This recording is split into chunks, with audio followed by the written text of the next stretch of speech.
Hello everybody, this is the Assignment 3 report flipped recording, EDU40004 Advocacy and Social Justice. As I say, Assignment 3 report, word limit 2,000 plus or minus 10,000. Let's get rid of that. Weighting 40%, due date 5 p.m. Australian Eastern Standard Time, Monday the 3rd of June 2019. Week 12 seems a long way away, but it's coming up fast. Okay, let's go straight and have a look at the assignment overview. Social justice issues can affect the classroom directly, but also indirectly. For example, poverty as a category may affect children's well-being if it impacts on their access to resources or to a balanced diet, which then affects their health, ability to participate, inclusion with their peers, or their self-esteem. So we're saying there that they can have many factors can be involved. In these cases, strategies in the classroom to support inclusion may not be sufficient.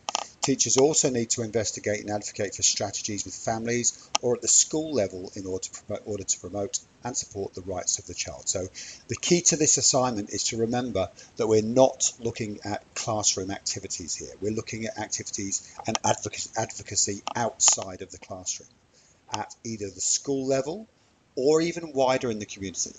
So this assignment task requires you to research and report on an issue that is related to social justice in early childhood education. You're required to develop and analyse strategies or actions that advocate for children's equity and inclusion, to demonstrate your understanding of the broader social issues, contexts and factors that can affect inclusive early childhood education in practice. So of course, it's really getting to the point here that the equity and inclusion isn't only something you can address in the classroom, it can be addressed outside of the classroom as well. And that's kind of what's necessary for this assignment. Related learning outcomes, critically evaluate categories of diversity and difference, examine and apply principles of social justice, develop strategies for advocacy and activism to promote the rights, interests and needs of children and their families in relation to equity and inclusion. So let's look at the details. You'll need to identify an issue that affects children and family in the context of Australian early childhood education, then develop a report outlining the issue, underlying and associated factors and potential strategies for support and issue in practice. I'm more than happy for you to put on the discussion board questions about whether your ideas for a subject for you to research, and I can say yes or no. You'll see lots of them coming up, and you can do the same as somebody else. You can do something different. It really doesn't matter. There's quite a lot of any issue that's related to social justice, something that's been discussed in this unit, or even some other areas as well, are perfectly fine. Your strategies should support inclusive child participation, so you should demonstrate consideration to what this means more broadly beyond classroom practice. Use the assignment context and principles within the unit learning materials such as Buddy Bench, which we've got details at the bottom, as an activism strategy at the school level to help counter the issue of bullying, to help you in deciding an issue of your choice and ideas for strategies. You'll need to ensure that you select an issue in early childhood education that has implications for children's equity in practice. Explore factors and effects of the issues in relation to the rights, interests and needs of children and their families. Consider and research strategies that could assist in advocating or developing actions towards addressing the issue with children and within broader contexts such as families, school communities and or more widely. Develop your analysis and findings into a report with key recommendations. So your recommendation is pretty similar to assignment 2 in that respect. So we want you to analyse your discussion and make key recommendations. And your report will demonstrate a clear understanding of the selected issues, social justice principles and strategies for advocacy. The report will include the following components. First of all, the title. Next, an introduction. This is only 200 or 300 words, so it's not a large section. You're going to introduce a selected issue and outline the key factors in the broader categories of diversity and difference the issue relates to, which you'll cover in the body of your report.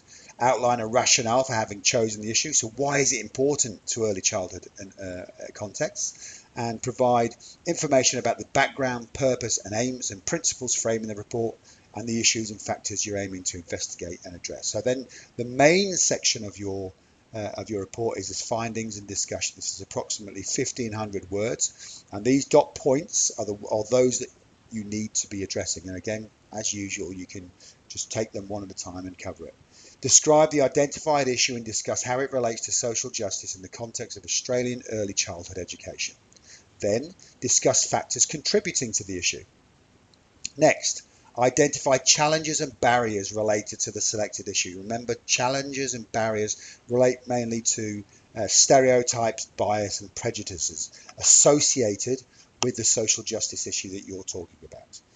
Next, examine the issue to identify the potential impact on equity and inclusive child participation in early childhood education. So how does it impact on children?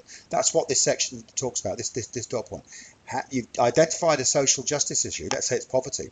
How does poverty impact on children and their education? And that's the key. It's linking the social justice issue to the child's education. How does one impact the other? Next, discuss the effects of the issues in relation to the rights, interests and needs of children and their families. Then, identify and evaluate the strategies for advocacy and or activism which aim to address the issue or the contributing factors, including at a broader level. So either with families, at the school level or beyond. So this is where you develop strategies for advocacy and activism. And again, we're not looking at the classroom. We're looking outside of the classroom now. You could be working with families. You could be working at the school level or the establishment level. And you can also work in the community, even the state level and the federal level. If you've got ideas that are relevant to that, fantastic, include them as well. And that's all part of your evaluation, and that's all part of the recommendations you might want to make. This is where you can recommend a tiered approach. You might want to look at families, you might look at school, and then I'm also going to look at something on a wider community level. And as I say, even the state level, there's often organizations already in practice, and you can get in contact or discuss the idea of getting in contact with those organizations and having developments within your own school. And promoting these issues in a wider context. Then you have a conclusion, which again is only 200 or 300 words. This is where you summarize your key findings from the report, and you provide recommendations on how to address the issues you've chosen or ideas to support further implications, investigations, or support for early childhood practice. And I'm happy for you in your recommendations to include dot points. That's the only place really I'd want dot points, okay? In the references and appendices, which is not included in the word count, you will include a reference list as usual of all literature sources cited and or referenced in the report using APA referencing. And I want to stress this, there are a number of examples in assignment 1. I'm not sure about assignment 2 yet, but assignment 1 which did not use APA referencing in the reference list. This is a must, okay? So you must be moving to a situation or a position now where, or as a habit, APA referencing there for particularly the reference list. Get that right. It's a no discussion about it. You've got to get this right. And also in your appendices, if you're using any statistical data or wish to include further articles, tables, or evidence you've mentioned in the report. So if you talk about that, I'll just use the example of poverty again. You might include statistics that are available, and you can put a table in the appendix that you refer to and discuss in your report.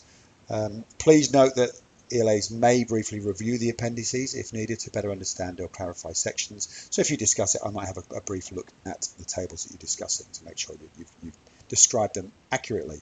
We've got additional resources here, which is about report writing. It's slightly different to an essay, so just have a look at that, and it's really worthwhile and useful having a look at. And of course, we now have the information relating to the curriculum that you can access if you're discussing that. But as I say, let's stress, we're not looking at the classroom level there.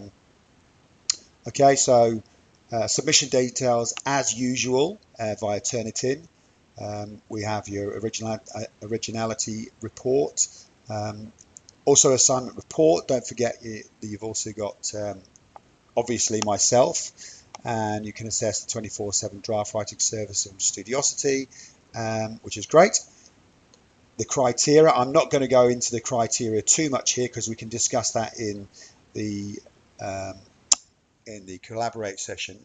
But just to make the point that the criteria include knowledge and understanding of the issue and key concepts, that's 35%. So we're looking at this, okay? What is your knowledge and have you demonstrated your knowledge and understanding of the issue?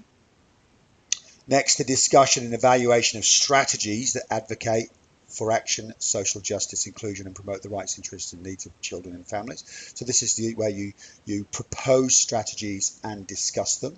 And as I say, think in terms of maybe something more, not just one strategy, strategies that complement each other or are tiered at different levels. And finally, academic expression. Let's just, as I say, I'm not going to go through them. You can read through those in your own time, and I will discuss them in the collaborate. So if you've got questions or you're not unclear about what any of these terms mean, then we can talk about it then. I think that's just about it. I say at the bottom here there is the references relating to the buddy bench. So I have a read through that. That's an example of advocacy and activism, if you like. It originally from a student that suggested it, and obviously had parents and teachers ran with the idea, and it's now in many schools and a great idea. So it's an example of something that's not involved in the classroom, it's at school level in that case. But as I say, don't just, if you've got ideas, don't limit yourself to the school level. You can look at the community level and advocacy. As you know, social media and other formats allow us to go to a much wider environment and a wider level now, so you can include ideas there as well. So just to reiterate, this is due on Monday the 3rd of June, week 12. Loads of discussion on the Assignment 3 Q&A, please. If you've got questions, let's get them down there. And also, you can feel free to put in sections of your report as well if you want feedback on them from myself, and I really love other students to give feedback, because that's how you kind of get to understand the report a little bit, is looking at other ideas. It's not competitive, remember, so put ideas in there, get feedback, and that's how we improve and collaborate and improve our report. So I'll tell you now, the plan is at 7:30 Wednesday at 7:30 will be the collaborate session. Until then, I hope you just have a bit of a think about it. We'll discuss some of the things we've gone over here. I hope you've got a good idea of what your thoughts might be. And when you come to the collaborate, I'm happy to discuss ideas that you've got for your report as well. So that's a really good forum to put forward your ideas for what you want to talk about and maybe the options involved in that. So until then, good luck, and I'll speak to you soon.